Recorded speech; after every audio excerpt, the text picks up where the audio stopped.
नमस्कार मित्रांनो, तुम्हा सर्वांचं तुमच्याच संकल्प न्यूज चॅनलवरती स्वागत आहे। मित्रांनो, अभिजित दिपके आता एकटे नाहीत का? उद्धव ठाकरे यांनी थेट त्यांच्या आई वडिलांशी संवाद साधत मोठा राजकीय आणि भावनिक संदेश दिल्याची चर्चा रंगली आहे।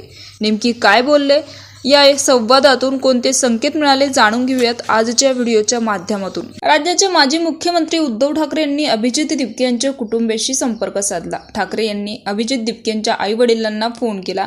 माजी खासदार चंद्रकांत खैरे यांनी फोनवरून बातचीत करून दिली। त्यांनी सीजेपीच्या आंदोलनाच्या यशाबद्दल शुभेच्छा दिल्या। त्यांनी अभिजित दिपके यांच्या लग्नाबाबतही विचारपूस केली। तर यावेळी उद्धव ठाकरे यांनी अभिजित दिपके आता एकटे नाहीयेत असं मोठं वक्तव्य केलं। त्यांनी कुटुंबियांशी संवाद साधला तेव्हा त्यांनी मोठे संकेत दिले। अभिजित दिपके यांच्या कुटुंबियांशी उद्धव ठाकरे यांनी संवाद साधला, त्यावेळी अभिजित दिपके यांची आई अनिता दिपके फोनवरून त्यांच्याशी बोलल्या। अभिजितच्या लग्नाचा विचारपूस त्यांनी केला। सवालही ठाकरे यांनी केला। त्यावेळी प्रत्येक आई वडिलांना मुलांच्या लग्नाचे स्वप्न असते।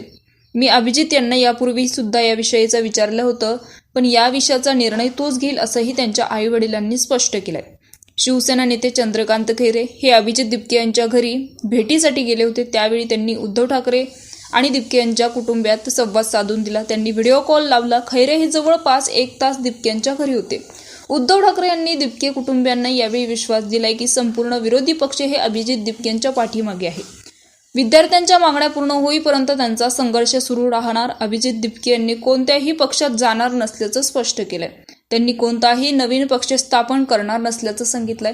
तर रिस्पॉन्स ग्रुप स्थापन करण्यावर त्यांनी भर दिलाय। शेतकरी, विद्यार्थी, तरुणांच्या मागण्यासाठी हा दबाव गट काम करेल असंच त्यांनी स्पष्ट केलंय। तर पेपरफुटी विरोधातील कायदा, पीडित कुटुंबियांना भरपाई, नवीन शिक्षण मंत्र्यांची नियुक्ती आणि सरकारचा हेतू यावर त्यांनी अनेक प्रश्न उपस्थित केले। सोनम वांगचुक यांना भेटू दिलं नाही असा आरोपही त्यांनी केलाय। सीजेपीच्या आंदोलनाला कोणत्याही राजकीय पक्षांचा पाठिंबा नव्हता, तर जनतेनेच हे आंदोलन उचलून धरल्याचं त्यांनी दिपके यांनी सांगितलं। भाजप नेत्यांनी आम्हाला आणि कुटुंबियांना धमकी दिल्याचा आरोपही त्यांनी लावलाय।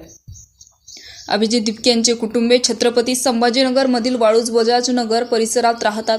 दिपके हे एक व्यावसायिक राजकीय संवाद रणनीतिकार आहेत असंही त्यांनी म्हटलंय। पुढे अभिजित दिपके यांच्या राजकीय वाटचालीत आणखीन कोणते नवे ट्विस्ट येत आहे हे पाहणं महत्त्वाचं ठरणार आहे। त्यामुळे चॅनलला नक्कीच सबस्क्राईब करा। तूर्तास धन्यवाद। जय महाराष्ट्र।